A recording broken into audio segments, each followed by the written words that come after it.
Welcome back after the break. और break पर जाने से पहले हम बात कर रहे थे जो छोटे बच्चों, कभी आजकल जो फेशियल बार आ गए तो मैंने कहा पूछ लेते हैं कि छोटे बच्चों के लिए अगर स्किन केयर की कोई चीज़ होनी चाहिए मज़ेदार बेबी लोशंस के अलावा, तो वो क्या हो सकती है? Sun block. Sunblock, good sun block, बच्चे भी खुश हो जाते हैं क्योंकि आजकल इतने ज़्यादा टॉक्सिन्स है, पोल्यूशन है, उससे स्किन ड्राई होती है, ख़राब होती है, पैचेस आ जाते हैं। सन ब्लॉक ना लगाएं तो बच्चों को वाइट पैचेस आ जाते हैं सन हीट वेव्स की वजह से। तो इसलिए good moisturising sun block with 40 SPF और मोर, दैट्स इट। और अगर वो टिड्डे अपनी स्किन पे हाथ ना लगाने दे रहे तो वो स्प्रेज आ गए हैं। स्प्रेज आ गए हैं और कुछ स्प्रेज इतने अच्छे होते हैं कि वो मैं मेकअप के बाद भी लगाऊं तो इतनी कमाल से शाइन सी आ जाती है, वो बड़ा अच्छा लगता है। अच्छा मुझे बताएं, एक आजकल ये मसला भी है कि लोग, जैसे वेट लॉस की हम दरमियान में बात कर रहे थे, लोग वेट लॉस के लिए एक तो इंजेक्शन लगा रहे हैं। मुझे पहले आप ये बताएं, जो वेट लॉस के लिए जो इंजेक्शन आए हैं, क्योंकि अभी लोग इनसे डरे भी हुए हैं, लोग करा भी रहे हैं, और जिनको ज़रूरत है आप बिल्कुल डॉक्टर से पूछें, डॉक्टर्स वेट से आपका कम भी करवा रहे हैं। आधा दुबई उस पर है, रिजल्ट नज़र आ रहे हैं, दुनिया जान के सेलिब्रिटीज़ करें, रिजल्ट नज़र आ रहा है। इसके क्या आगे जाके कोई रिपोकॉशंस हैं? देखिए, सबसे पहले तो ये है कि इससे वेट लॉस हो रहा है, बट आप देखें एक फेस बिल्कुल डिफरेंट हो जाता है आपका, क्योंकि फेस का भी फैट ख़त्म हो जाता है, तो it gives you a very dummy look.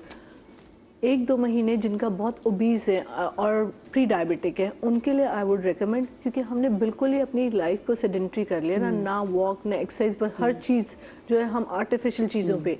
अब आई वांट कि मुझे सुस्ती आएगी तो मैं वेट लॉस इंजेक्शन दे दूँ, उससे आपकी नेचुरल फेस ब्यूटी खत्म सबसे पहले होगी। आजकल ना जैसे ओज़ेम्पिक फेस आ गया और ओज़ेम्पिक बॉडी मोंजारो फेस आ गया, वो सामने से, तो वो जैसे ओज़ेम्पिक फेस पता चल जाता है, मोंजारो भी बिल्कुल मोंजारो भी, क्योंकि देखिए मोंजारो थोड़ा सेफर है, उससे आपको स्टमक अपसेट नहीं होता, स्टमक पैरालिसिस नहीं होता।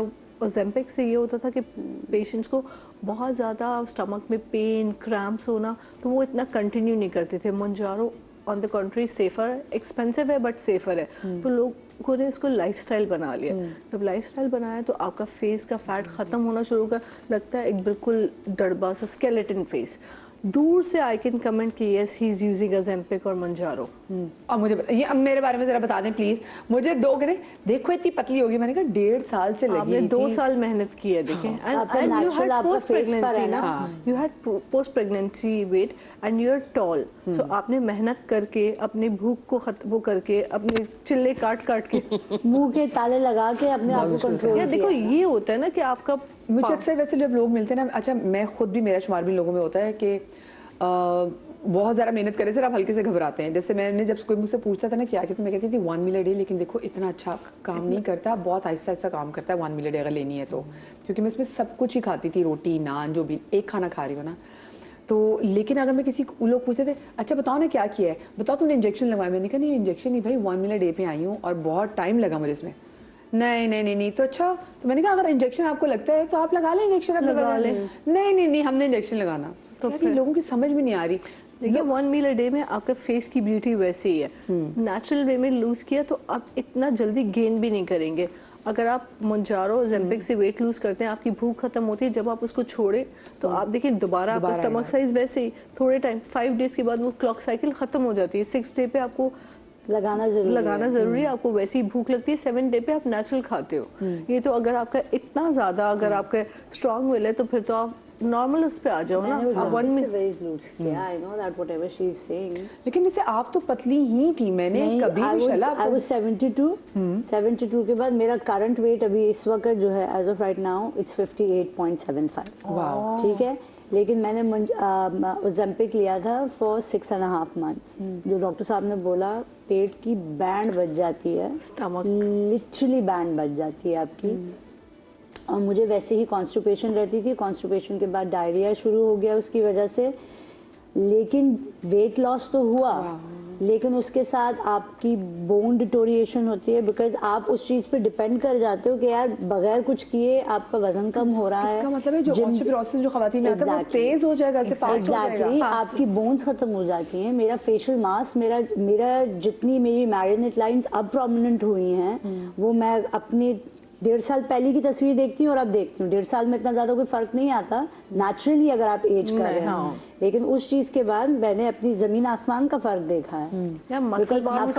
फेशियल मसल मास, एग्जैक्टली आपको, क्योंकि वो फैट जब आपका लूज होता है तो वो तो दवाई है ना, वो तो कहीं नहीं देखेगी कि यार इधर गोश्त रहने देना है, इधर वो तो ओवरऑल आपका लूज खत्म करती है, मसल मास खत्म हो गया, वॉल्यूम खत्म हो गया, तो it's going to go drastic और आपकी बोन्स तो ऑटोमेटिकली इफेक्ट हो गई ना, मसल्स खत्म हो गए तो दैट्स द रीजन। और जो भी हमसे कहते हैं हमारे पास, सॉरी आपकी बात अभी कंटिन्यू करती है, हमारे पास एंडोक्रोनोलॉजिस्ट भी आए थे तो वो कहते हैं कि जहाँ पे जरूरत है वो भी अगर वेट लॉस कराते हैं तो वो फिर प्रिस्क्राइब करते हैं, बट जो भी करना है वो डॉक्टर्स की प्रिस्क्रिप्शन के साथ किया। प्लीज खुद से कोई चीज सेल्फ मेडिकेशन ऐसी तमाम तो चीजें आपके लिए जहर है। सॉरी कंटिन्यू कीजिए। नहीं, मैं ये बता रही थी कि इससे वन मोर थिंग जो कि अनडिस्कस्ड हो गई कि हेयर लॉस बहुत ज्यादा आता है हमारे पास। आप मैक्रो और माइक्रो न्यूट्रिएंट्स के डेफिशिएंट तो हो गए, तो फिर अब आपका हेयर लॉस भी होगा, तो डाइट में भी आपके बाल जाते हैं, आपके अगर आप ब्रिटल डाइटिंग कर रहे हो नेल्स तो भी होंगे, आपके जॉइंट्स पेन भी होंगे।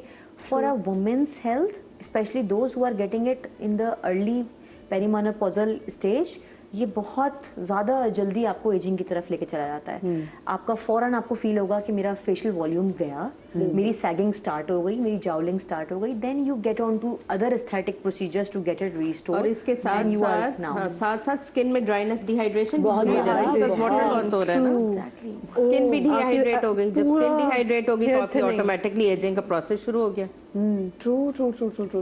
Cherry on the top is कि अगर काम नहीं करते अपनी स्किन के ऊपर, घर में अगर आप कुछ इस्तेमाल नहीं करते during that process, so you are going to fall in a much more deeper depression.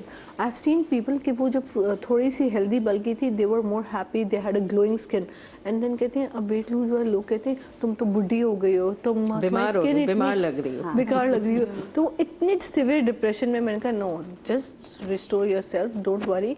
अब वेट लूज करके अब स्किन का ख्याल रखें, फिर उनको स्किन का थोड़ा कुछ करना पड़ता है, बिकॉज वो और डिप्रेशन में कहते हैं पहले कहते तुम मोटी हो तो अच्छी थी, अब पतली हुई हो, इतनी मेहनत की है तो कहते हैं तुम बुढ़ी लग रही हो। लोग तो किसी हाल में खुश नहीं, किसी हाल में खुश नहीं। अच्छा, एक मुझे लगता है हमारी स्किन जल्दी लटक भी जाती है। मुझे ये लगता है कि अगर हमें स्किन की मसाज भी करते हैं तो हमें ये पता ही नहीं है कि सही तरीके से मसाज कैसे करना है। जो हमारे ड्रेनेज पॉइंट है वो हमें पता ही नहीं है कि ऐसे ही है, क्योंकि देखिए हम बचपन में पता नहीं ये सारा ऐसे करके लगा रहे हैं, वो शैला से सीखना चाहिए। हाँ, वो ठीक है। गर्दन में भी लगा रहे तो गर्दन में लोग कहते हैं जी ऐसे करना होता है। ड्रेनेज, आप लिम्फेटिक ड्रेनेज तो नीचे की तरफ करेंगे ना, क्योंकि ड्रेनेज तो आपने नीचे जैसे कहते हैं यहाँ से यूं, फिर उसके बाद यूं, वो बिल्कुल सही है, बिल्कुल सही है। बट आपने शुरू आर्मपिट से करना है, फिर आपने यहाँ पे करना है, फिर आपने लिम्फेटिक ड्रेनेज शुरू करनी है।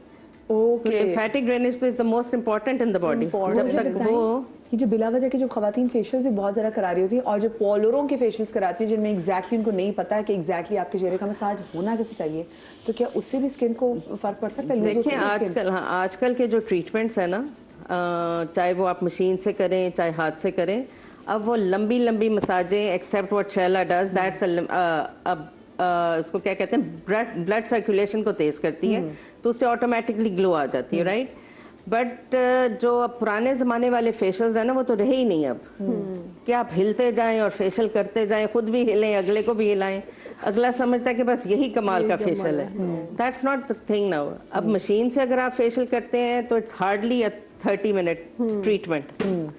और कुछ ऐसे प्रोडक्ट्स आ गए हैं कि जिनमें आपको हाथों की हीट भी नहीं लगानी, so it's just the machine and the clients face, तो उसमें रिजल्ट बहुत अच्छे आते हैं। वो 30-40 मिनट्स में आपका ख़त्म हो जाता है। उसमें ख़वातीन को ये प्रॉब्लम होती है कि जी हमारी तो मसाज ही नहीं हुई, आदत होगी ना, आदत होगी, बट बैक मसाज दे दी, शोल्डर मसाज दे दी, बाकी हैंड्स एंड फीट दे दी, तो इट्स गुड इनफ। बट बाकी तो मशीन ने काम कर दिया ना आपके फेस के ऊपर। कहते हैं ये फेशियल तो, हाइड्रा फेशियल तो 1 घंटे का सैलून में था। मैंने कहा कैसे 1 घंटे का हो सकता है, फेशियल तो 1 घंटे का होना चाहिए, ये कैसे आपने 15 मिनट में कर दिया? तो वो भी बहुत बड़ी डिस्कशन है। देखिए एक्ने प्रोन स्किन है, उस पर हम कैसे 1 घंटे का फेशियल कर सकते हैं? It's just about the machine cleaning and the serums, that's it. नहीं, मैं सैलून गई थी, उसने तो क्लेंजिंग भी की थी, स्क्रबिंग भी की थी, इसके बाद हाइड्रा फेशियल।